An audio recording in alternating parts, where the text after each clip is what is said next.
Bagwavadi Kaiman Naming Tadu.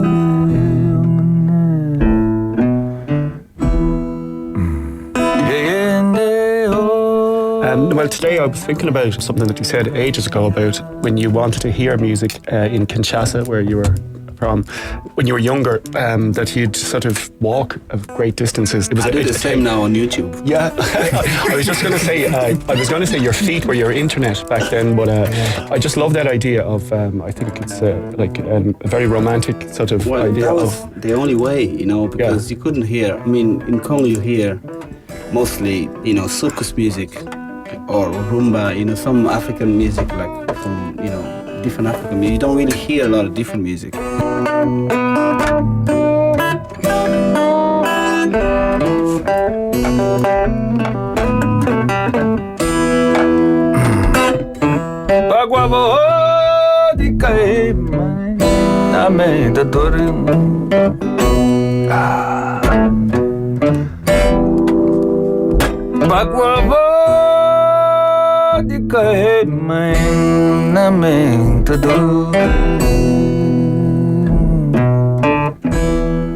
People don't listen to the ancient music anymore, and I said that's why I'm here. I said because I started as a rock and roll band, and if I had started, I often ask myself, why didn't I stay a traditional musician? Because that's what I love. But I say but like I kind of said, I just said, well, that's why a rock and roll band opens doors, and then you bring in that's a reason to keep going, keep doing it the way you're doing it. Yeah, I'm loving music more than ever now. That time was very tied up in business and very tied up in manipulation and all of those diseases that come upon. PR. Two small letters but deadly.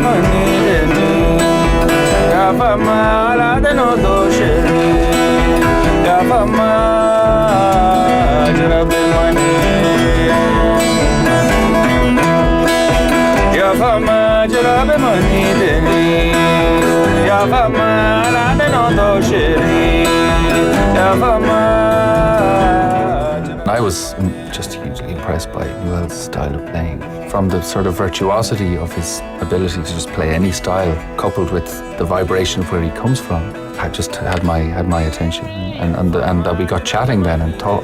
So we talked straight away about doing something together. But like, projects chose us between then and now.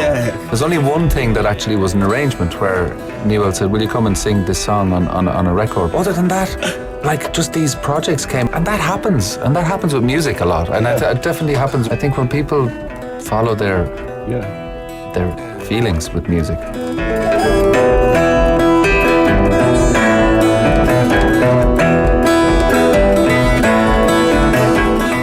It's great when projects choose you rather than you have to make big decisions about it. I mean, maybe when you get bogged down, you're making decisions about how to proceed in whatever way. But I totally agree with you there. I mean, a similar story in that I was lucky enough to meet Niwel and hear him play. But he's here now, so we can't really talk about him.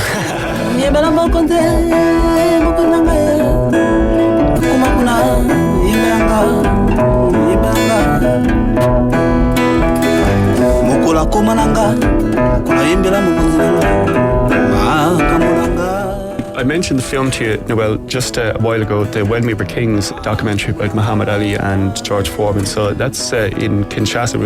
The fight was in Kinshasa, right, in the stadium. Kinshasa, yes. But there was just some great footage of the concerts there were. You've seen the film about the concerts with James Brown and so on. But they had some great footage as well of people dancing, just look like in the town or in the city. That kind of beat that's there is just sort of what people survive on in some ways. I mean, it's as basic as that. That's really the only thing there is. Yeah. People actually, There's no electricity, right? No, and we like you'll be practicing like in small streets.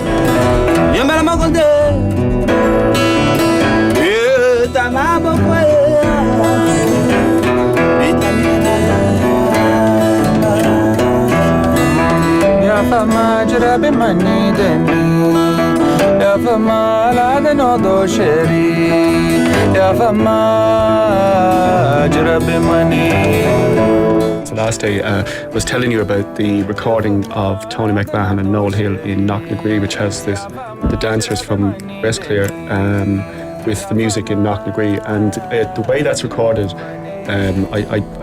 don't know who recorded it, but they just got this sound of the floor and the music. Just the perfect balance. Amazing balance. And I actually had, with that record, a realization about just about how the dance and the music are inseparable as such. There's a thing where, and again, when people get to sort of engage like that, something else does happen, all right. And you will never see it on celluloid. You'll never see it on TV. Yeah, you can't. You might see it, but you won't get it. Yeah, you won't got to get be there. Nothing replaces the real thing. It's Nothing so true, will ever replace. I mean, it's a powerful thing. Miles. No, Miles was going to say, it can't be filmed. Stop filming, Miles. The revolution will not be televised. Be on Radio Ireland, hopefully. Noel, just